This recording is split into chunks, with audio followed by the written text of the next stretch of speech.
just as I suspected. Oversized vehicle and illegal entry.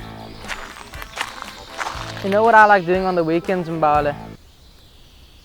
Making tracks. That's cool, Clint. I'd love to hear them. What would be even nicer is when you enter a reserve, you do enter legally by paying your permit and sticking to designated activity areas. Introducing Exhibit A.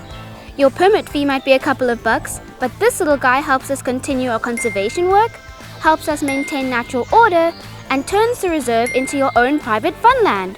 No pay, no play. Till next time, keep conserving, nature lovers. Yeah, and we'll keep on protecting and serving nature. Nature lovers.